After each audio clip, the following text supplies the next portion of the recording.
Praise the Lord. கர்த்தரும் உலக இரட்சகரும் ஆகிய ஆண்டவராகிய இயேசு கிறிஸ்துவின் இனிதான நாமத்தினாலே உங்கள் யாவரையும் அன்போடு வாழ்த்துகிறேன். ஒரு புதிய நாளை தேவன் நம்முடைய வாழ்க்கையிலே கிருபையாய் கொடுத்திருக்கிறார். ஒவ்வொரு நாட்களையும் அவர் நமக்கு ஆசீர்வாதமாக கொடுத்து அவருடைய கிருபையினாலே நம்மை தாங்குகிற தேவனாகவும் நடத்துகிற தேவனாகவும் காணப்படுகிறார்.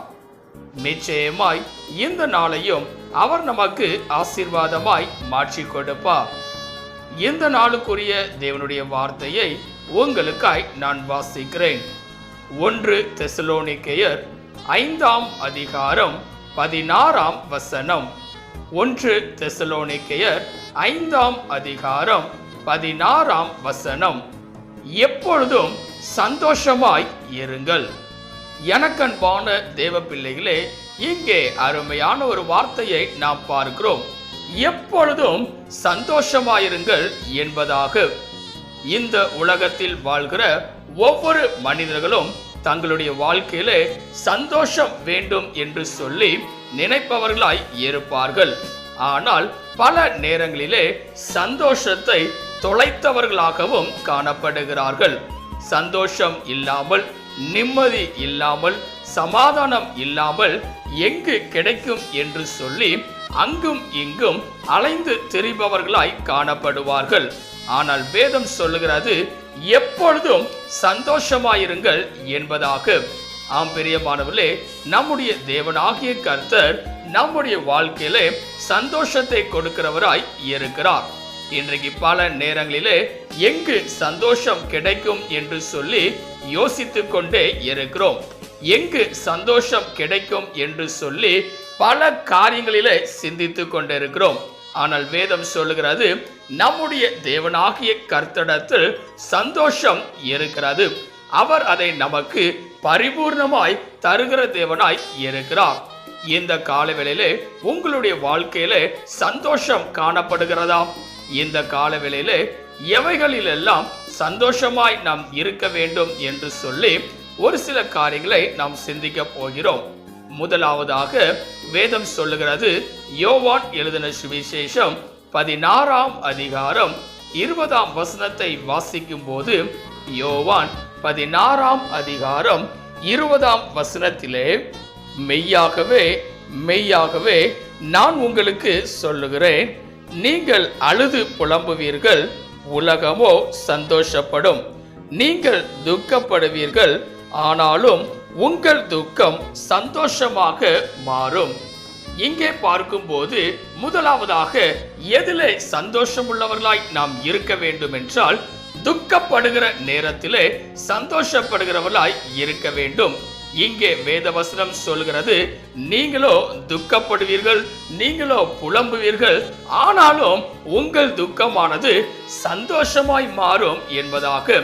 ஆம் பிரியமானவர்களே, நம்முடைய தேவனாகிய கர்த்தர் துக்கத்தை சந்தோஷமாய் மாற்றுகிறவர். அவருடைய சமூகத்திற்கு எப்பொழுதும் நாம் கடந்து வரும்போது துக்கத்தின் நேரத்திலே நாம் தேவனை மறந்து விடாதபடிக்கு அவரை நோக்கி கூப்பிடும் போது அவர் நம்முடைய வாழ்க்கையிலே சந்தோஷத்தை தருகிற தேவனாய் காணப்படுகிறார். துக்கங்கள் எல்லாவற்றையும் மாற்றுகிற தேவனாய் காணப்படுவார். இந்த காலவேளையிலே உங்களுடைய வாழ்க்கையிலும் கூட துக்கம் நிறைந்திருக்கலாம். துக்கத்தால் நான் காணப்படுகிறேனே, எப்பொழுது என்னுடைய வாழ்க்கையிலே சந்தோஷம் உண்டாகும் என்று சொல்லி காத்து கொண்டிருப்பவர்களாய் நீங்கள் இருக்கலாம். ஆனால் தேவனுடைய சமூகத்திலே நீங்கள் காத்திருக்கும் போது, துக்கப்படுகிற நேரத்திலே கர்த்தரை நோக்கி பார்க்கும் போது அவர் உங்கள் துக்கத்தை சந்தோஷமாய் மாற்றி கொடுப்பார். இரண்டாவதாக, எவைகளில் சந்தோஷம் உள்ளவர்களாய் நாம் இருக்க வேண்டும் என்று சொல்லி நாம் பார்க்கும்போது வேதம் சொல்லுகிறது, 2 கொரிந்தியர் 7ஆம் அதிகாரம் 4ஆம் வசனத்தை வாசிக்கும் போது, 2 கொரிந்தியர் 7ஆம் அதிகாரம் 4ஆம் வசனத்திலே, மிகுந்த தைரியத்தோடு உங்களுடன் பேசுகிறேன், உங்களை குறித்து மிகவும் மேன்மை பாராட்டுகிறேன், ஆறுதலால் நிறைந்திருக்கிறேன், எங்களுக்கு உண்டான சகல உபத்திரவத்திலேயும் பரிபூர்ண சந்தோஷமாய் இருக்கிறேன். இங்கே பார்க்கும்போது இரண்டாவதாக எதிலே நாம் சந்தோஷப்படுகிறவர்களாய் இருக்க வேண்டும் என்றால் உபத்திரவங்களில் சந்தோஷப்படுகிறவர்களாய் இருக்க வேண்டும். இங்கே வேதவசனம் சொல்கிறது, உபத்திரவத்திலேயும் பரிபூர்ண சந்தோஷமாய் இருக்கிறேன் என்பதாக. இந்த நாளிலே உபத்திரவங்கள் நம்முடைய வாழ்க்கையிலே அதிகமாய் காணப்படலாம். போராட்டங்கள் நம்முடைய வாழ்க்கையிலே அதிகமாய் காணப்படலாம். யார் இதிலிருந்து விடுதலையை கொடுக்க முடியும் என்று சொல்லி நினைப்பவர்களாய் இருக்கலாம். ஆனால் வேதம் சொல்லுகிறது, உபத்திரவத்திலே நீங்கள் சந்தோஷப்படுகிறவர்களாய் இருக்க வேண்டும். ஆம் பிரியமானவர்களே, நம்முடைய தேவனாகிய கர்த்தர் நீங்கள் உபத்திரவங்களில் இருக்கும் போது கூட உங்கள் வாழ்க்கையை வளமாக, செழிப்பாக, சந்தோஷமாக மாற்ற முடியும். இந்த காலவேளையிலே இரண்டாவதாக உபத்திரவத்திலே சந்தோஷப்படுகிறவர்களாய் நாம் இருக்க வேண்டும். மூன்றாவதாக எதிலே சந்தோஷப்படுகிறவர்களாய் இருக்க வேண்டும் என்றால் வேதம் சொல்லுகிறது, 2 கொரிந்தியர் 12ஆம் அதிகாரம் 9ஆம் வசனத்தை வாசிக்கும் போது 2 கொரிந்தியர் 12ஆம் அதிகாரம் 9ஆம் வசனத்திலே, அதற்கு அவர், என் கிருபை உனக்கு போதும், பலவீனத்திலே என் பலம் பூர்ணமாய் விளங்கும் என்றார். ஆகையால் கிறிஸ்துவின் வல்லமை என்மேல் தங்கும்படி என் பலவீனங்களை குறித்து நான் மிகவும் சந்தோஷமாய் மேன்மை பாராட்டுவேன். இங்கே பார்க்கிறோம், மூன்றாவதாக பலவீனத்திலே சந்தோஷம் உள்ளவர்களாய் நாம் இருக்க வேண்டும். இங்கே வேதவசனத்தில் வாசிக்கும் போது பவுலை குறித்து நாம் பார்க்கிறோம். பவுலின் வாழ்க்கையிலே காணப்பட்டதான பலவீனத்தில் அவர் சந்தோஷமுடையவராகவே காணப்பட்டார். இந்த நாளிலே பலவீனம் நம்முடைய வாழ்க்கையிலே காணப்படும் போது சோர்ந்து போனவர்களாய் நாம் காணப்படுகிறோம். நம்முடைய வாழ்க்கை இதோடு முடிந்ததோ என்று சொல்லி நினைத்தவர்களாய் நாம் காணப்படுகிறோம். ஆனால் அந்த பலவீனத்தின் மத்தியிலே சந்தோஷம் உள்ளவர்களாய் நாம் இருக்க வேண்டும். ஏனென்றால் என் தேவனாகிய கர்த்தர் அழகாய் இங்கே பவுலை குறித்து சொல்லும் போது, என் கிருபை உனக்கு போதும், பலவீனத்திலே என் பலன் பூர்ணமாய் விளங்கும் என்று சொல்லுகிறார். இந்த நாளிலே தேவனுடைய பலன் நிச்சயமாய் நம்மை நிரப்புகிறதாய் காணப்படும். ஆதலால் நாம் பலவீனத்திலே சந்தோஷம் உள்ளவர்களாய் இருக்க வேண்டும்.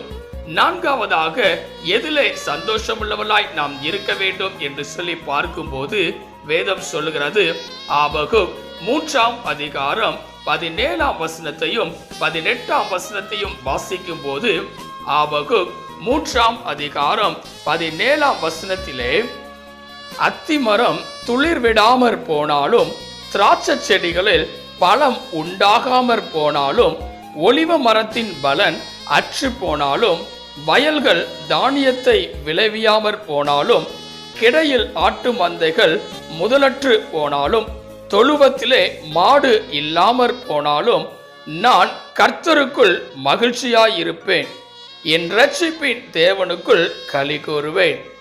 இங்கே பார்க்கும்போது நான்காவதாக நாம் நம்முடைய வாழ்க்கையில இல்லாமையில் காணப்படும் போது சந்தோஷமுடையவர்களாய் இருக்க வேண்டும். இன்றைக்கு பல நேரங்களிலே என்னுடைய கரத்திலே ஒன்றும் இல்லை என்று சொல்லி புலம்பி தவிப்பவர்களாய் இருக்கிறோம். அது நிமித்தமாக சோர்ந்து போனவர்களாகவும் காணப்படுகிறோம். இதற்கு அடுத்த காரியம் என்ன செய்வது என்று சொல்லி தெரியாதபடிக்கு, புரியாதபடிக்கு வாழ்க்கை பயணத்தை நடத்துகிறோம். ஆனால் இங்கே வேதவசனம் சொல்லுகிறது, நம்முடைய கரத்திலே ஒன்றுமே இல்லாத போதிலும் நாம் மகிழ்ச்சி உள்ளவர்களாய் இருக்க வேண்டும், சந்தோஷம் உள்ளவர்களாய் இருக்க வேண்டும். இங்கே வேதவசனம் சொல்லுகிறது, நான் கர்த்தருக்குள் மகிழ்ச்சியாயிருப்பேன் என்பதாக. அதே போல இந்த நாளிலே நாமும் சந்தோஷம் உடையவர்களாய் எல்லாவற்றிலும் காணப்படுபவர்களாய் இருக்க வேண்டும். இந்த கால வேளையிலே இதை கேட்டுக்கொண்டிருக்கிற எனக்கு அன்பான தேவ பிள்ளைகளே, நம்முடைய வாழ்க்கையிலும் கூட வேதவசனம் சொல்லுகிறபடியாக எப்பொழுதும் சந்தோஷம் உடையவர்களாய் இருக்க வேண்டும். முதலாவதாக துக்கத்திலே சந்தோஷம் உடையவர்களாய் இருக்க வேண்டும். இரண்டாவதாக உபத்திரவத்திலே சந்தோஷமுடையவர்களாய் இருக்க வேண்டும். மூன்றாவதாக பலவீனத்திலே சந்தோஷமுடையவர்களாய் இருக்க வேண்டும். நான்காவதாக இல்லாமையில் சந்தோஷமுடையவர்களாய் இருக்க வேண்டும். இவைகளை செய்யும் போது நிச்சயமாய் தேவன் நம்மை சந்தோஷமுடையவர்களாகவே மாற்றுவார். தேவனுடைய கரத்திலே உங்களை அர்ப்பணிப்பீர்களா? செபிக்கலாம். கிருபையும் இரக்கமும் நிறைந்த எங்கள் அன்பின் பிதாவே, இந்த ஆசீர்வதிக்கப்பட்டதான நல்ல காலை வேளைக்காய் நன்றியோடு உம்மை துதிக்கிறோம், உம்மை ஸ்தோத்தரிக்கிறோம். நீர் கொடுத்த அற்புதமான உம்முடைய வார்த்தைக்காய் நன்றி செலுத்துகிறோம். எப்பொழுதும் சந்தோஷமாயிருங்கள் என்று சொல்லி நீர் எங்களுக்கு கற்றுக் கொடுத்திருக்கிறீர். இந்த கால வேளையில இதை கேட்டுக்கொண்டிருக்கிற, இதை பார்த்து கொண்டிருக்கிற ஒவ்வொரு பிள்ளைகளும் தங்களுடைய வாழ்க்கையில எப்பொழுதும் சந்தோஷமுடையவர்களாய் காணப்பட, எல்லா சூழ்நிலைகளிலும் சந்தோஷமுடையவர்களாய் காணப்பட என் தேவன் கிருபை தருவீராக. நீரே பெரிய காரியங்களை செய்வீராக. நீர் மாத்திரம் மகிமைப்படுவீராக. இயேசுவின் நாமத்தில் ஜெபிக்கிறோம் எங்கள் ஜீவனுள்ள நல்ல பிதாவே, ஆமென். கர்த்தர் தாமே இந்த வார்த்தையின் மூலமாய் உங்களை ஆசீர்வதித்து எப்பொழுதும் சந்தோஷமுடையவர்களாய் நீங்கள் காணப்படும் போது பரிபூர்ண ஆசீர்வாதத்தை தருகிற தேவனாய் அவர் காணப்படுவாராக. ஆமென். God bless you.